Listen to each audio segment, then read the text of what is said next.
Glória a Deus, amém, amados? Glória a Deus. Pegue a palavra de Deus comigo agora, por gentileza, e abra comigo no Evangelho segundo Lucas, no capítulo de número 1. Evangelho segundo Lucas, capítulo de número 1. Você que está me assistindo à distância, se ainda não compartilhou, compartilhe agora esta transmissão ao vivo. Pegue sua Bíblia também, acompanhe conosco.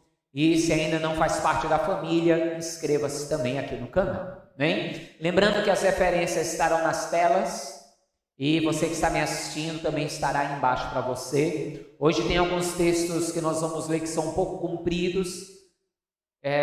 Talvez eu demore um pouquinho na mensagem, então em alguns textos eu vou dar uma corrida na leitura. Se você tiver dificuldade em abrir para um lado e para o outro a Bíblia, nós temos também aí a facilidade de você ler no monitor, né? Mas vamos começar lendo aqui em Lucas, capítulo 1, a partir do versículo 30. Evangelho segundo Lucas, capítulo 1, a partir do versículo de número 30. Quem encontrou, diga graças a Deus.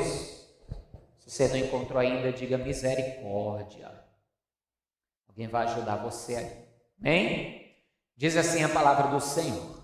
Disse-lhe então o anjo: Maria, não temas, porque achaste graça diante de Deus, e eis que em teu ventre conceberás, e darás à luz um filho, e por-lhe-ás o nome de Jesus. Este será grande, e será chamado Filho do Altíssimo, e o Senhor Deus lhe dará o trono de Davi seu pai, e reinará eternamente na casa de Jacó, e o seu reino não terá fim. Amém? Essa eu posso dizer que foi a notícia mais importante da história da humanidade. Porém, assim como todas as notícias, umas mais importantes, outras menos importantes, cada pessoa vai reagir de uma forma diferente às notícias que recebe. Às vezes aquilo que para uns é uma boa notícia, para outros é uma má notícia. Algo que uns vão receber com entusiasmo, outros vão receber com preocupação. Nós vamos ver que a notícia do nascimento de Jesus foi assim. Pessoas diferentes reagiram de forma diferente.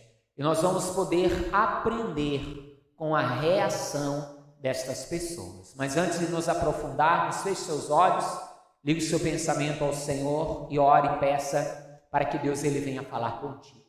Senhor, nosso Deus e Pai Todo-Poderoso, é no nome santo e bendito do Teu amado Filho, Senhor Jesus, que estamos mais este dia reunidos na Tua presença, para ouvir a Tua palavra, para meditar na Tua palavra, para aprender mais de Ti, para que possamos prosseguir a cada dia no conhecimento do Senhor, prosseguir a cada dia também no nosso relacionamento para contigo.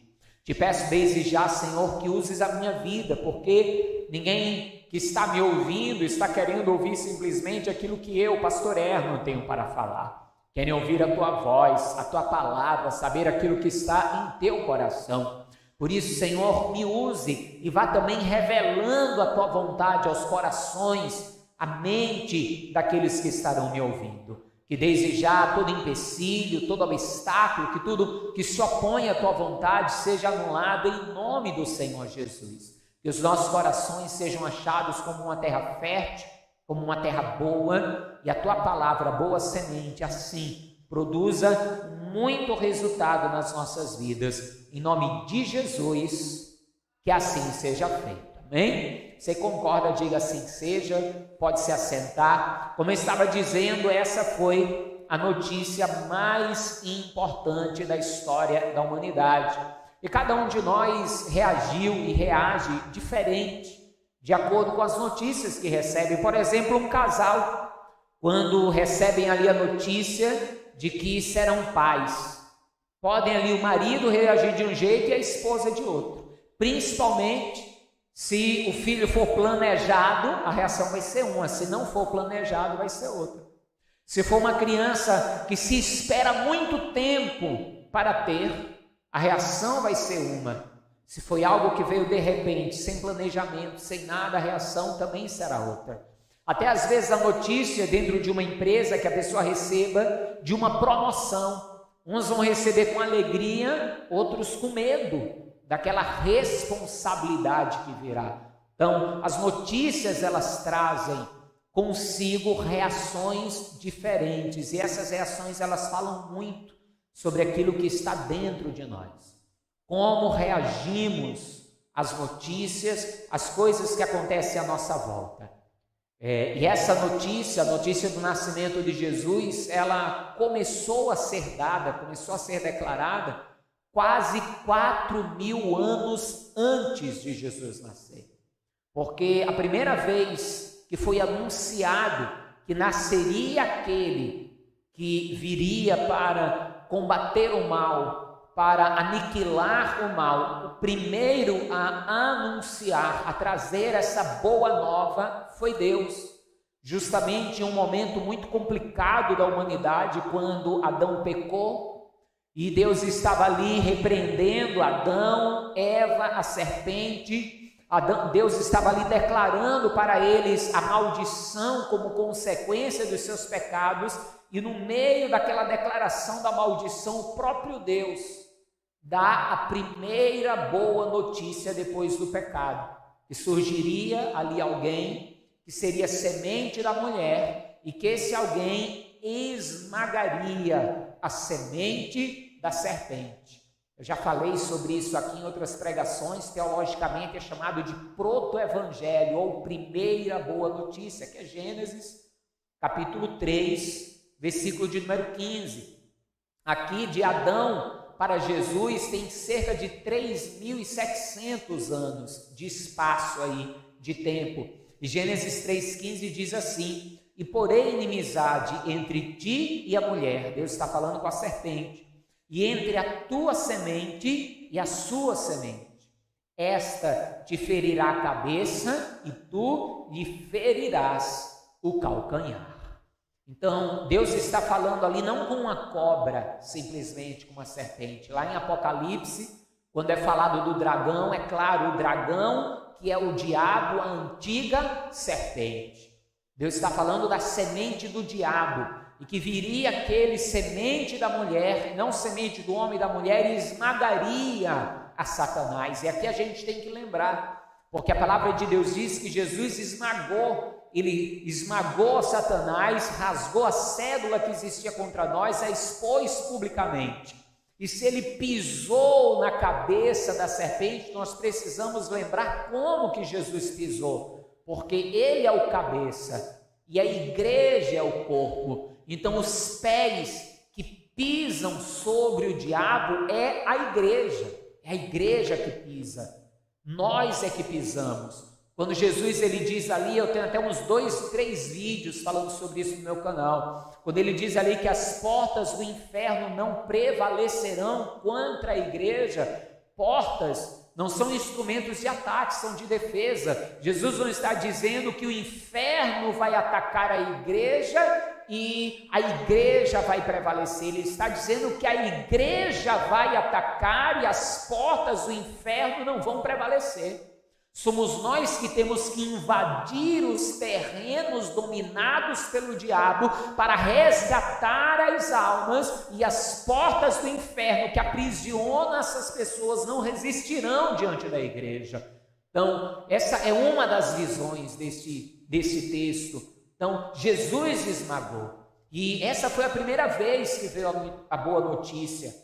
Cerca de 5.000 anos atrás, 5.700 quase anos atrás, foi essa primeira boa notícia. E ao longo da história, Deus vai usar os profetas para continuarem trazendo detalhes dessa boa notícia.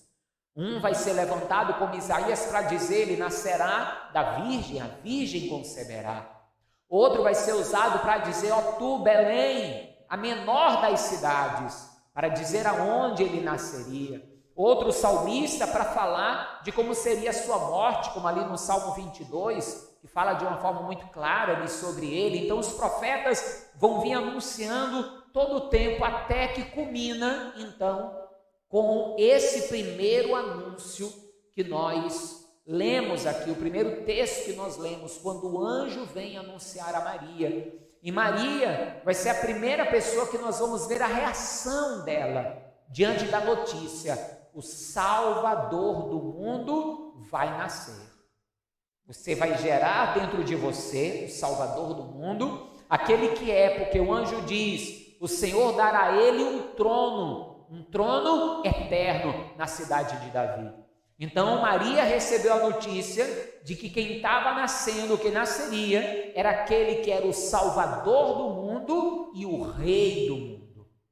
E qual vai ser a reação de Maria? Vamos ver, Lucas capítulo 1, versículo 34, veja comigo. Lucas 1, 34, continuando a leitura. E disse Maria ao anjo: como fará isso, visto que não conheço o varão? E respondendo o anjo, disse-lhe: descerá sobre ti o Espírito Santo, e a virtude do Altíssimo te cobrirá com a sua sombra, pelo que também o santo que em ti há de nascer será chamado Filho de Deus. Eis que também Isabel, tua prima, concebeu um filho em sua velhice, e esse é o 6º mês para aquela que era chamada estéril, porque para Deus nada é impossível. Disse então Maria: eis aqui a serva do Senhor, cumpra-se em mim segundo a tua palavra. E o anjo ausentou-se dela. Qual vai ser a reação de Maria? Como Maria vai agir diante disso? Maria vai portar-se como uma humilde serva, pronta para servir aos propósitos de Deus. E esse aqui é a primeira lição que nós precisamos aprender com Maria: a estarmos prontos para sempre que o Senhor quiser em nós ou através de nós cumprir o seu propósito. Precisamos estar diante de Deus como humildes servos para dizer: Senhor, cumpra-se em mim a tua palavra. Cumpra-se em mim, ou até mesmo através de mim, aquilo que o Senhor quer que aconteça. Maria, nesse instante, não colocou em prioridade os planos dela. Mesmo sabendo ali, já preguei aqui sobre o nascimento de Jesus, sobre Maria várias vezes, mesmo sabendo o risco de apedrejamento, de morte que ela enfrentaria, naquele momento ela colocou em segundo plano os planos dela e colocou em prioridade o plano de Deus, porque ela fazia parte do cumprimento do plano de Deus. Ela fazia parte. Deus vai chamá-la para aquele propósito. Será que nós, a reflexão que fica, será que nós também temos dado a nossa vida ao Senhor para que Ele cumpra em nós e através de nós os seus planos e os seus propósitos? Ou será que estamos tão ocupados tentando realizar os nossos planos que não temos tido disposição para sermos um instrumento nas mãos de Deus para a realização do plano e do propósito do Senhor? Porque a verdade é que, ainda que tenhamos que abrir mão de algum plano nosso, de algum propósito nosso, de algum desejo do nosso coração, uma coisa você pode ter certeza: os planos e os propósitos do Senhor são maiores do que os nossos. Maria com certeza tinha planos, como qualquer mulher que está noiva. Ela tinha planos. Mas será que ela tinha o plano de ser a mãe do Salvador do mundo? Dificilmente ela tinha esse plano. Será que algum dos planos de Maria podia ser, no mínimo, aí 10% do plano de Deus para a vida dela? De forma nenhuma. O plano de Deus para a vida dela era muito maior, muito maior. E assim é o plano de Deus para as nossas vidas. E nós precisamos estar com os ouvidos atentos para a voz de Deus e com o coração pronto. o coração pronto para quando Deus nos chamar para cumprir o propósito dele, para fazer a vontade dele, para sermos instrumentos dele, com humildade dizermos: Senhor, que eu seja instrumento nas tuas mãos. Porque veja, Maria, o anjo vai dizer para ela: você será chamada de bem-aventurada. Você é bendita, bem-aventurada é tu entre as mulheres, o anjo vai dizer. Ela chega, vai se assustar, que saudação é essa? Porque ela foi bem-aventurada, já pensou ser escolhida para gerar no seu ventre o Salvador. Mas em nenhum momento Maria deixou isso subir no seu ímpeto, com orgulho, com arrogância, com prepotência ou coisa semelhante. No cântico dela mesmo, você pode ler depois o cântico de Maria, na continuidade do texto mais na frente, e ela vai dizer: a minha alma engrandece ao Senhor. A minha alma o engrandece. O meu espírito exalta de alegria no Senhor. E ela diz por quê? Ela diz: porque o Senhor contemplou a humildade da sua serva. Ela reconhece ali: eu sou apenas uma humilde serva nas mãos do Senhor. Maria se gabar de alguma coisa seria o mesmo que um pincel se gabar de ter sido utilizado aí por um pintor famoso para fazer uma bela obra de arte.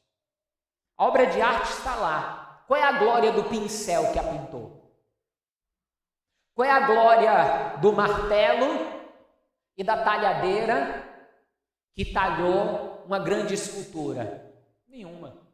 Porque se não estivesse o pincel nas mãos de um grande pintor, podia ser o melhor de todos os pincéis, não sairia nada que prestasse. Pode dar um bom pincel na minha mão, o máximo que vai acontecer é eu pintar umas paredes. Pode dar um martelo e uma talhadeira na minha mão, o máximo que eu vou fazer é um buraco numa parede, eu derrubar uma parede. Eu não vou conseguir fazer uma escultura. Mas nas mãos da pessoa correta.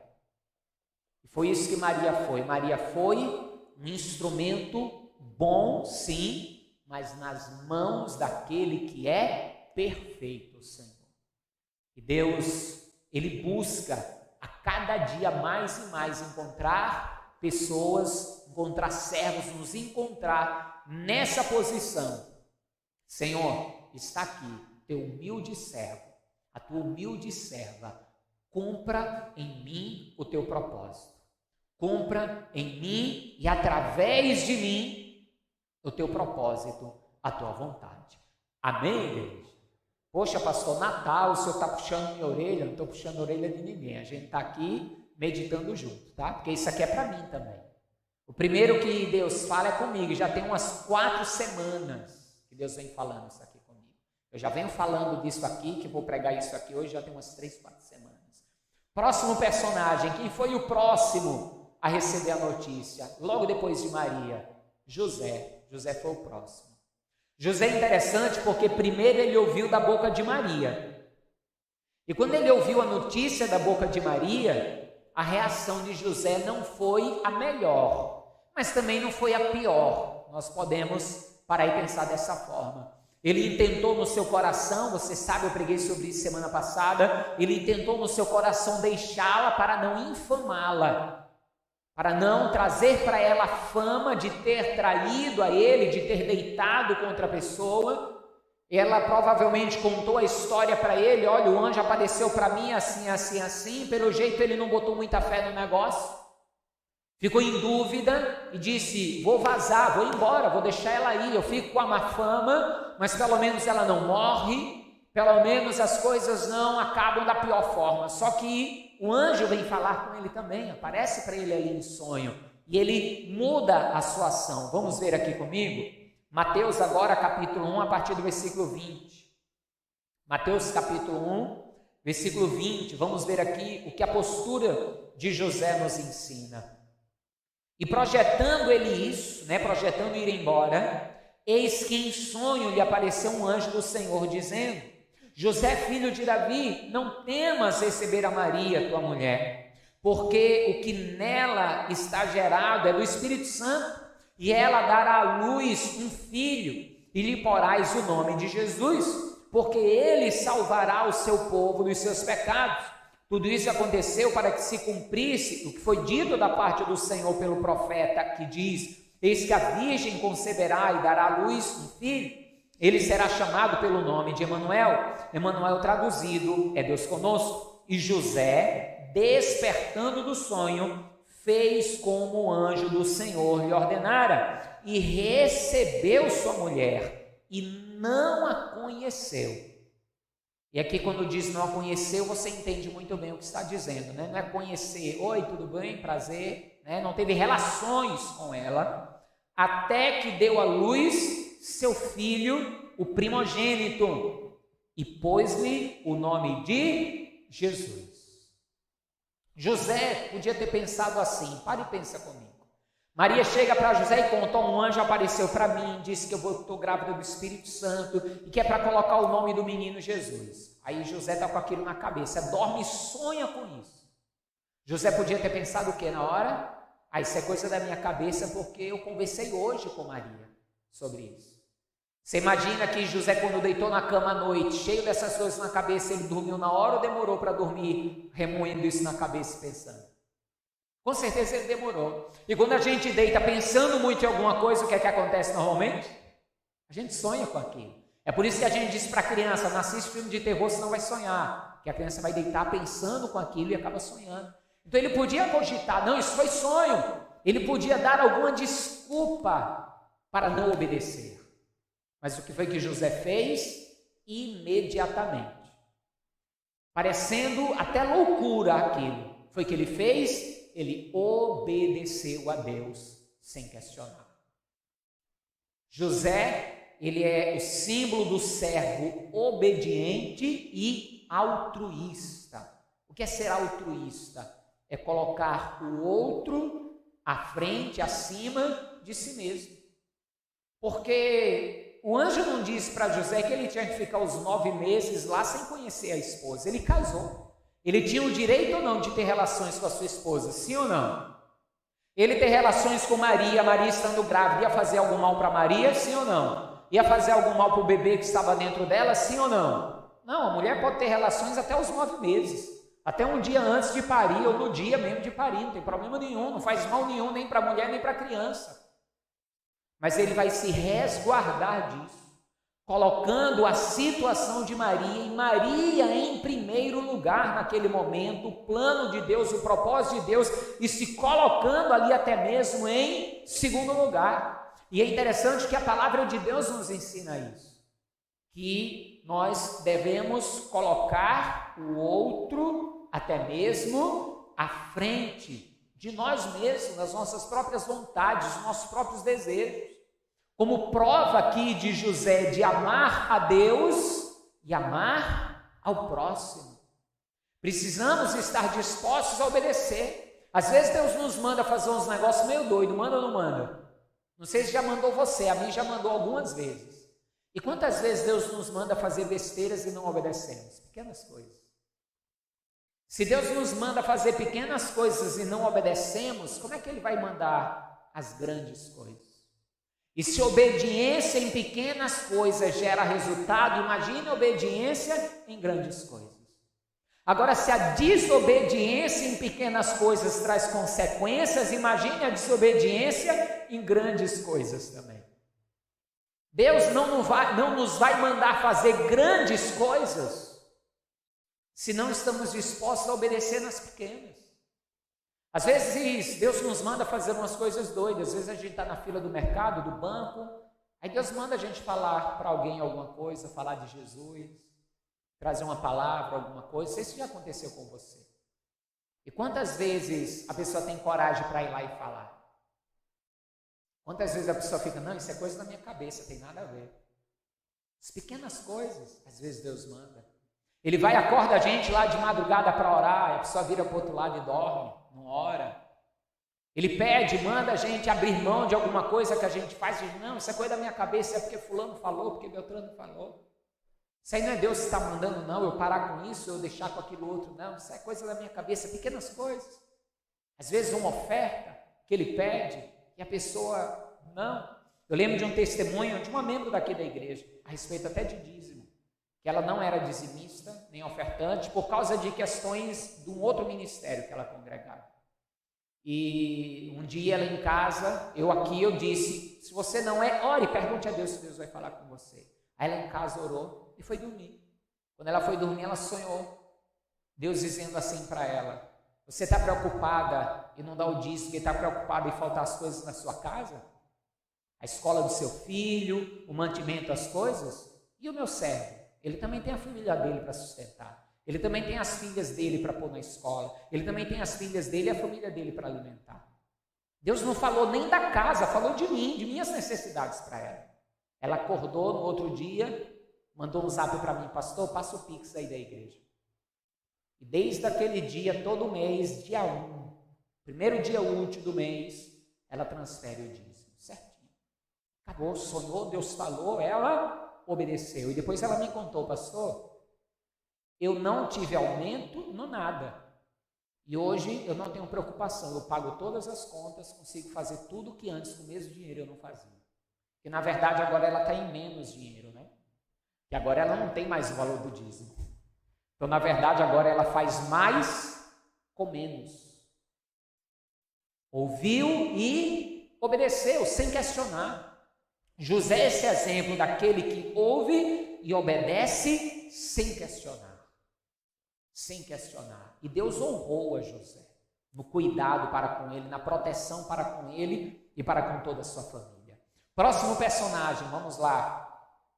Próximo personagem. O próximo personagem que eu quero ver com você aqui está em Lucas capítulo de número 2. Lucas capítulo de número 2, a partir do versículo de número 4. Maria já estava prestes a dar à luz quando é mandado ser feito um censo. Você conhece a história. E José, como era descendente de Davi, Maria também, eles têm que ir para Belém para fazer a listagem, o censo. E o que vai acontecer? Vamos lá. Lucas capítulo 2, a partir do versículo 4. E subiu da Galileia também José, da cidade de Nazaré, a Judéia, a cidade de Davi, chamada Belém, porque era da casa e família de Davi, a fim de alistar-se com Maria, sua mulher, que estava grávida. E aconteceu que, estando eles ali, se cumpriram os dias que ela havia de dar à luz, e deu à luz a seu filho primogênito, e envolveu-o em panos, e deitou numa manjedoura, porque não havia lugar para eles na estalagem. Quando nós lemos aqui estalagem, existem duas visões teológicas. Uma é que era uma estalagem mesmo, como por exemplo ali na parábola do bom samaritano, que o bom samaritano leva o homem para uma estalagem. Porém, em tempos de censo, normalmente o que acontecia, veja, José está indo para a terra da família de quem? Dele. Então, o que é um consenso entre muitos teólogos é que José com Maria, eles buscaram guarita na casa de alguém da família. Só que lógico que não foram só os dois, outros familiares também foram. E como a casa estava cheia, o dono da estalagem ou o dono da casa não houve dentro daquela casa lugar para Jesus. Será que hoje em dia acontece isso também? Quantas pessoas nós anunciamos a Cristo e as pessoas dizem que não há lugar para Jesus na vida delas? Você deve ter parentes assim.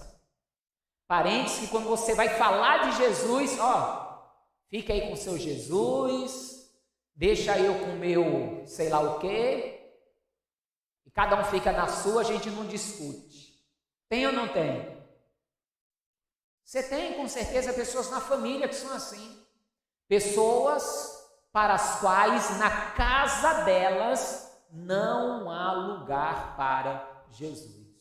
Pessoas que rejeitam a Jesus, não querem a Jesus dentro dos seus lares.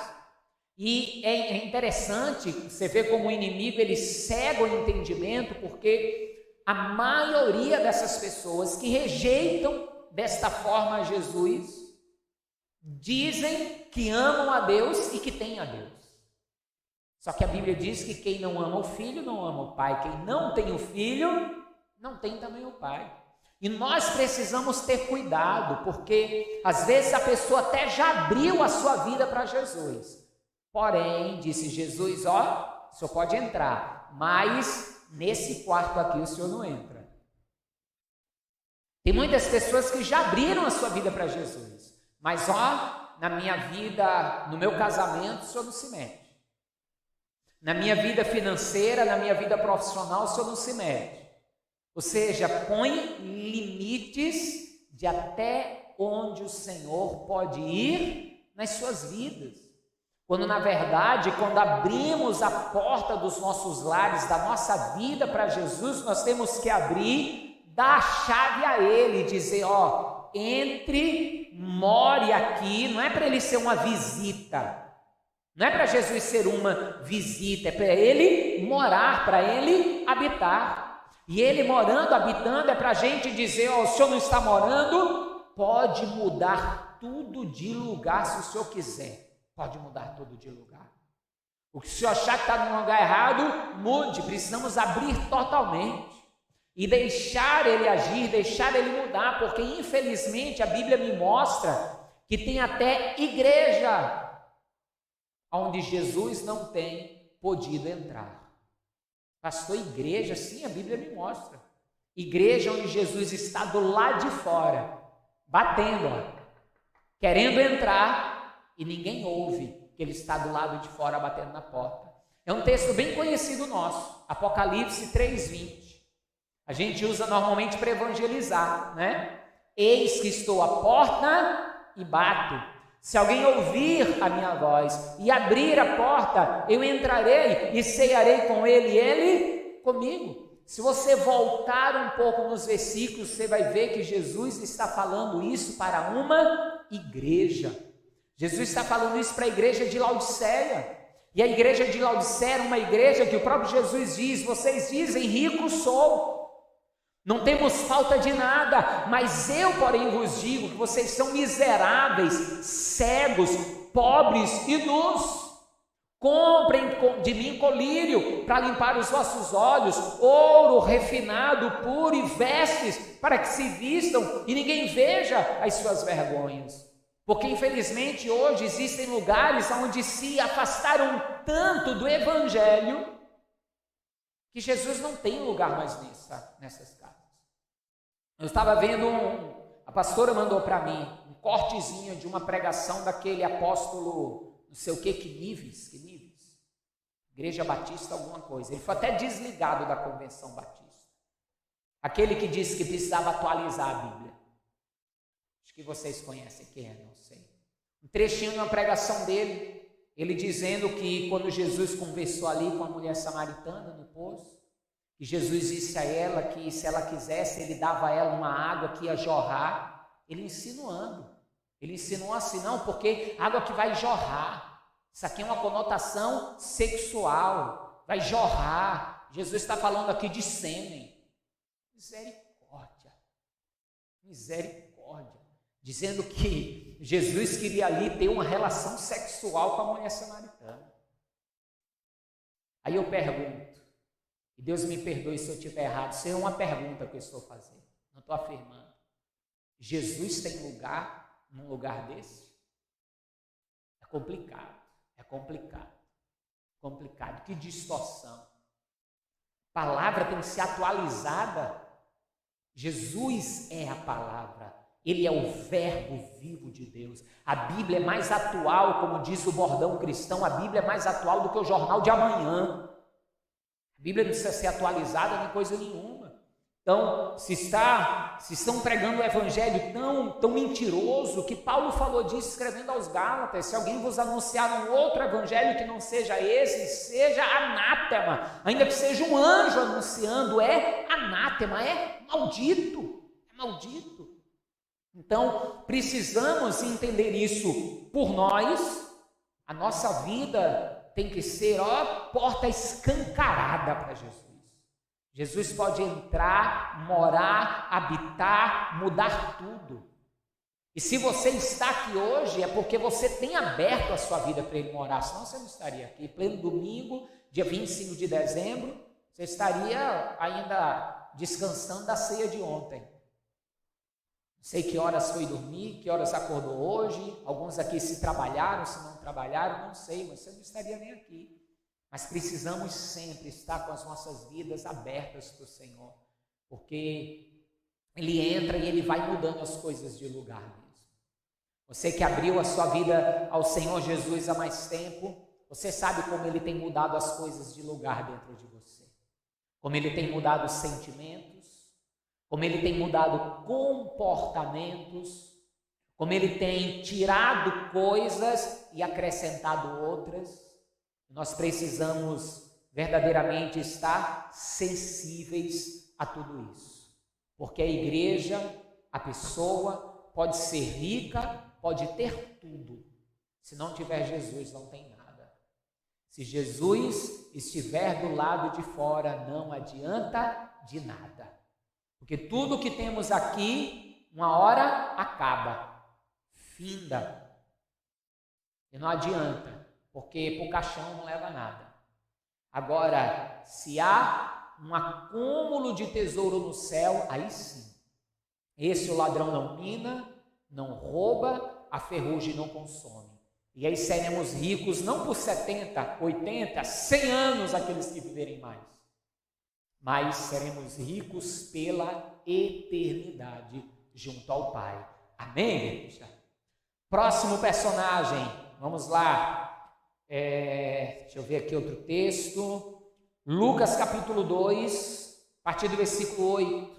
Os pastores, Jesus nasceu. Até aqui nós estamos vendo pessoas que receberam a notícia antes de Jesus nascer. Vamos ver alguns que receberam depois. E eu nem vou mostrar todos os personagens, senão a gente ia ter que fazer uma vigília hoje e outra dia 31.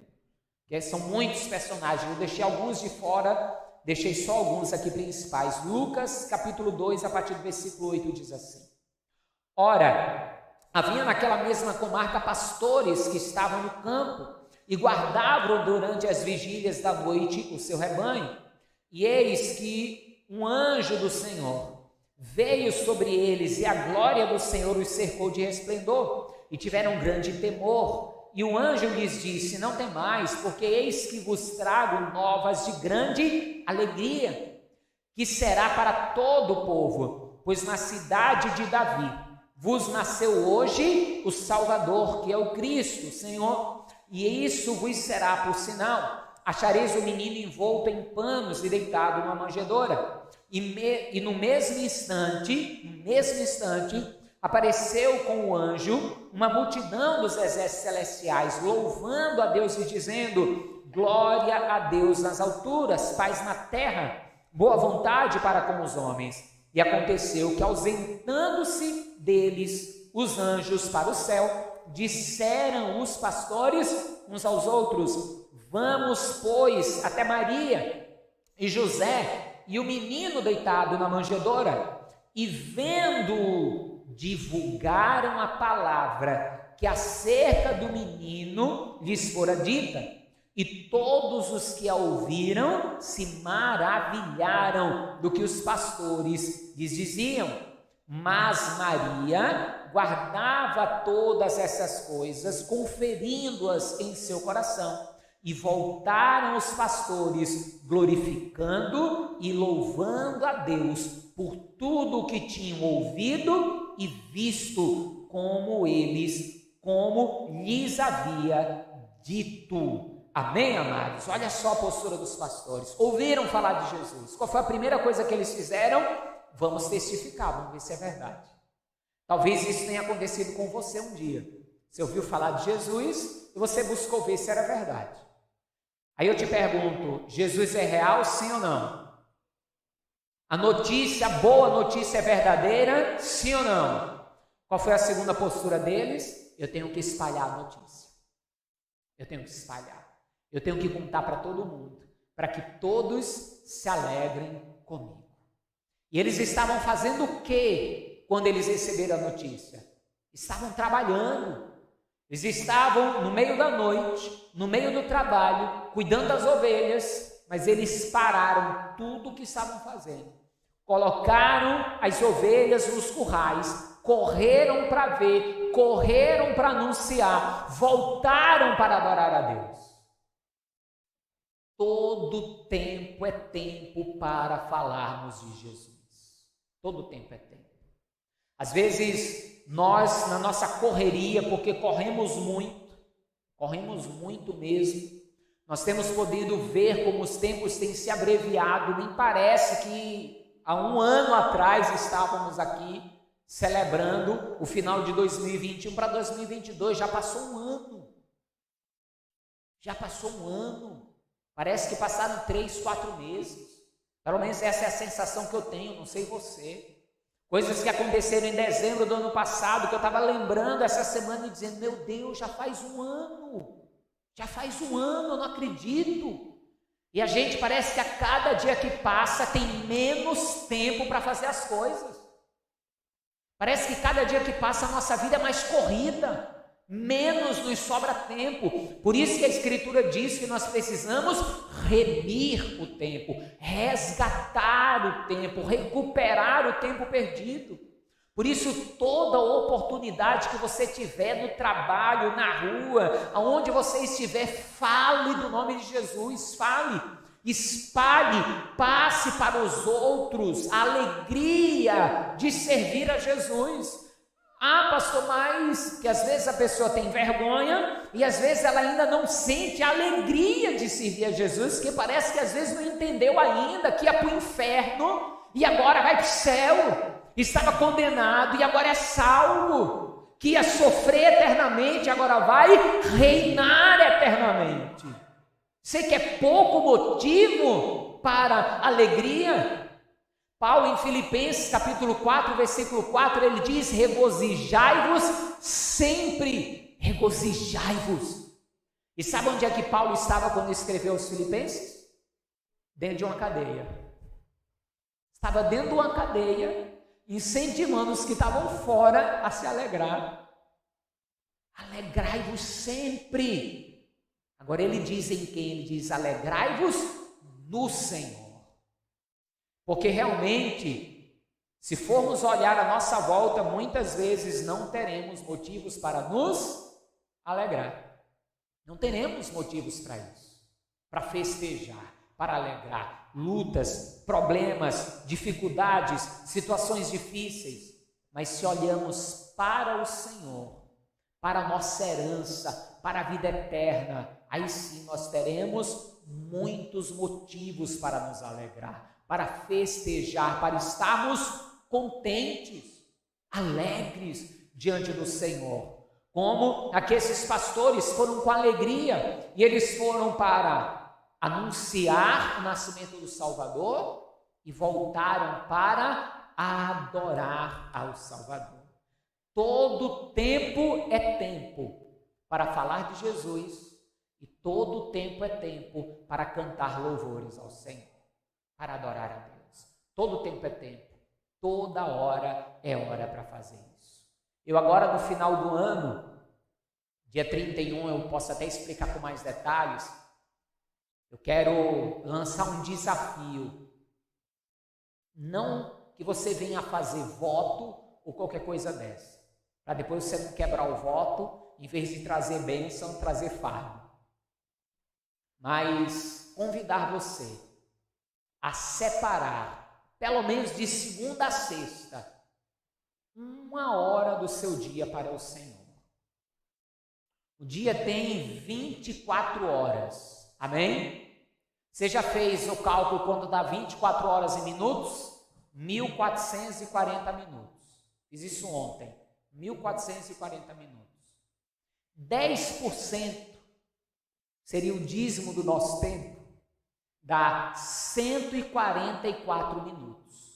144 minutos são 2 horas e 24 minutos. Se fôssemos consagrar a Deus o dízimo do nosso tempo, teríamos que consagrar a Deus 2 horas e 24 minutos do nosso dia, ao menos. Então o desafio é, de segunda a sexta, não precisa nem botar sábado e domingo, de segunda a sexta, separe 1 hora do seu dia para Deus. Nessa 1 hora eu vou fazer o quê, pastor? Não sei. É você e Deus. Nessa 1 hora você pode orar. Nessa 1 hora você pode ler a palavra, ler um livro que fale da palavra, que traga mais conhecimento. Nessa hora você pode se esquecer de tudo e louvar, adorar, põe louvor. Agora não é para botar louvor e ficar varrendo a casa, fazendo as coisas e louvando, não. É para fazer 1 hora dedicada ao Senhor. O mês de janeiro. Faça isso o mês de janeiro. Aí no final do mês de janeiro você vai parar e você vai pensar se vale a pena continuar para o resto do ano. Se vale a pena continuar para o resto da tua vida. Dedicando como primícia para Ele. Não deixa para fazer antes de dormir, não. Você não vai conseguir ficar 1 hora. Vai dar sono, vai cochilar, vai dormir, vai acordar babado ou babada, né? Sem saber nem onde estava na oração no meio da noite, não adianta. Faz no começo do dia ou na metade do dia, quando for melhor para você. Mas separe, é 1 hora você e Deus. De segunda a sexta para começar. Faça essa experiência. Na vigília eu vou lembrar. Passou a começar de quando? Dia 1º de janeiro. Comece dia 1º de janeiro. Faça isso. Amém, amados? O amém ficou mais baixinho. Porque sabe que se disser amém, está concordando, tem que fazer, né? Próximo personagem, vamos lá, que eu já demorei muito. Próximo personagem, vamos lá, aqui. Mateus capítulo de número 2, versículos 7 e 8. Mateus 2, versículos 7 e 8. Então Herodes, chamando secretamente os magos, inquiriu exatamente deles acerca do tempo em que a estrela lhes aparecera. E enviando-os a Belém, disse: Ide e perguntai diligentemente pelo menino. E quando o achardes, participai-me, para que também eu vá e o adore. Você conhece a história? Herodes queria adorar a Jesus? Sim ou não? O que era que Herodes queria fazer? Queria era matar, esganar Jesus. Por quê? Leia depois o capítulo todo, o início do capítulo, ele vai chamar, quando os reis magos, né, os sábios do Oriente chegam e contam a história, nasceu o Salvador, nasceu aquele que é o rei de Israel. Ele, opa, o rei sou eu. Eu sou o rei, eu mando, eu estou em primeiro lugar. O egoísmo de Herodes, a inveja de Herodes. Ele queria saber onde estava o Salvador para poder matá-lo, para que ele não fosse rei. Herodes vai agir com relação às coisas de Deus, ao anúncio das boas novas, com inveja, querendo ele brilhar mais do que aquele que é o Salvador do mundo. E infelizmente isso ainda acontece dentro da igreja. Igrejas menores às vezes acontece menos. Aqui eu creio que não acontece, em nome de Jesus, pelo menos que eu tenha conhecimento não acontece, mas ainda acontece, que é pessoas terem inveja do brilho das outras, pessoas não quererem que outras brilhem mais do que elas. Ela tem que estar em primeiro lugar, ela tem que brilhar mais, ela tem que estar por cima. Ninguém pode reinar no lugar dela. Inveja daqueles que Deus está usando. Inveja daqueles que estão sendo instrumento nas mãos de Deus. Infelizmente isso tem muito mesmo. Irmãos que quando vem um outro receber a oportunidade, outro sendo usado por Deus, acaba se irando. Por que não fui eu? Por que não sou eu? Porque, na verdade, cada membro do corpo tem o seu lugar, tem a sua função, tem a sua ocupação. E a verdade mesmo é que de nós mesmos não brilhamos porcaria nenhuma. Eu gosto de comparar que nós somos como a lua. Se a gente olha no dia de lua cheia, a lua está brilhando, que é uma maravilha, tá ou não está? Sim ou não? Agora, você que lembra das aulas de ciência, lá de, acho que, 5ª série, 6º ano, sei lá, por aí, você vai lembrar que a lua não tem luz própria. A luz que a lua aparece para a gente no céu é o quê? É o sol que reflete a sua luz na lua.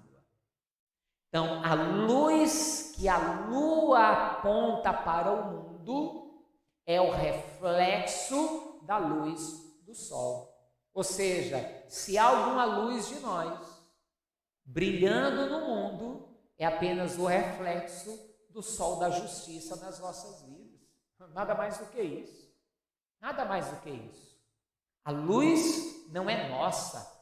E nós precisamos entender isso, porque quando a gente entende isso, a gente não tem inveja do outro estar brilhando, porque a gente sabe que não é o outro que está brilhando, é Jesus que está brilhando na vida da pessoa. É Jesus que está brilhando. É o Senhor que está sendo glorificado, é o Senhor que está sendo exaltado, é o nome de Cristo que está sendo pregado.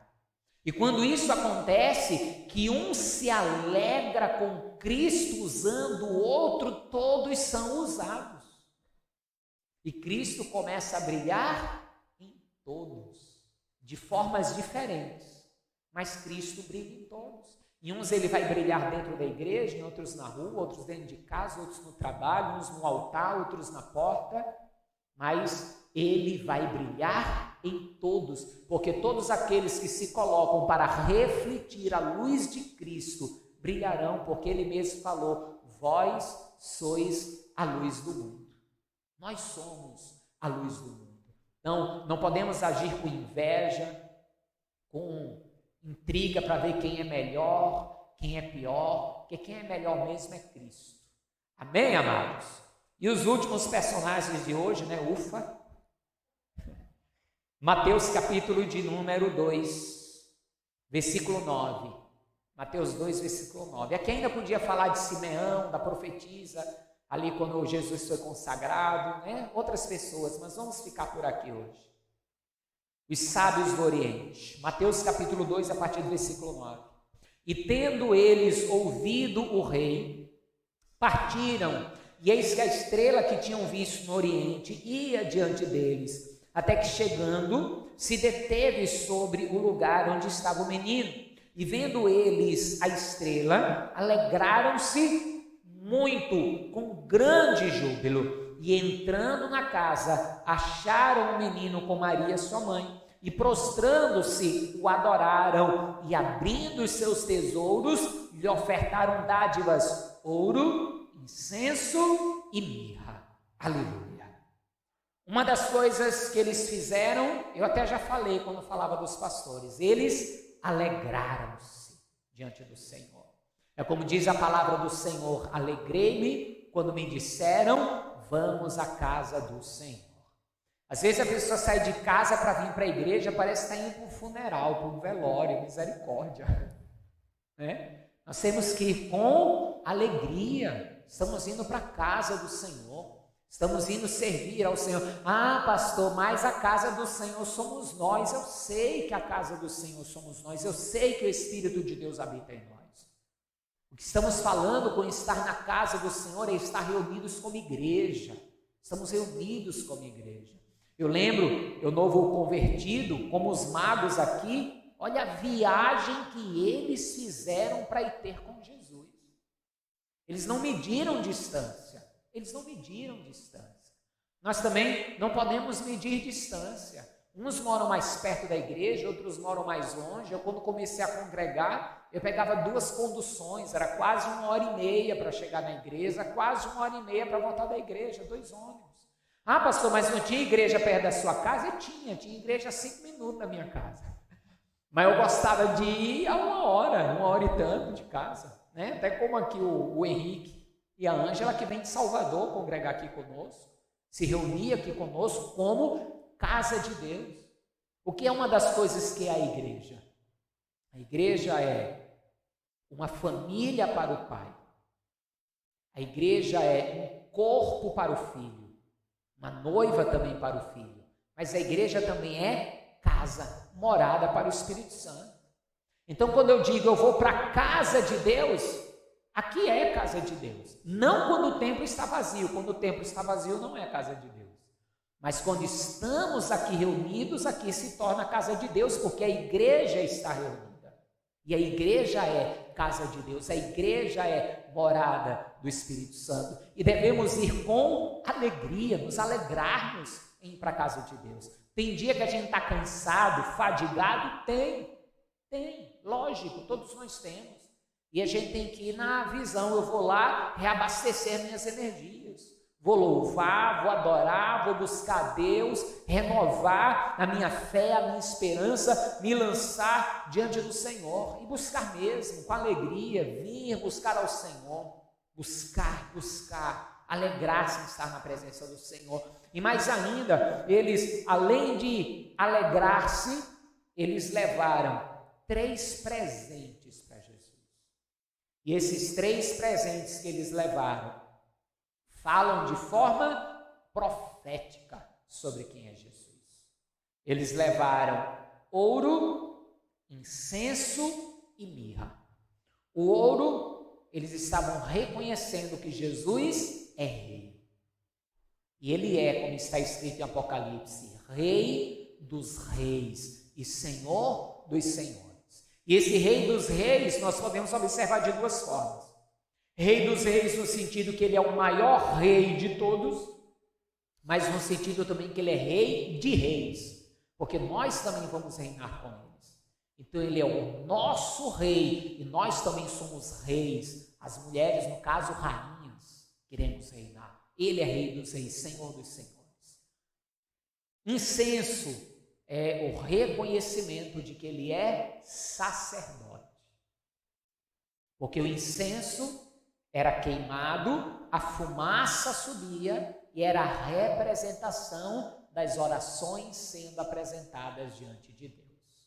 E ele é o sacerdote dos bens futuros. Lá em Romanos, capítulo de número 8, versículo 26, fala que o Espírito Santo intercede por nós. Só que mais na frente, versículo 32, se não me falha a memória, Romanos 8, 32, diz que ele, Jesus, está à destra de Deus e também intercede por nós. Jesus está à destra do Pai continuamente orando, intercedendo por mim e por você. Você acha que é pouca coisa? A gente acha uma maravilha quando a gente pede para alguém, a gente sabe que tem alguém orando por nós. Poxa, fulano está orando por mim, fulana está orando por mim. E o que você acha de saber que Jesus intercede por você, seu Pai? Próprio Jesus.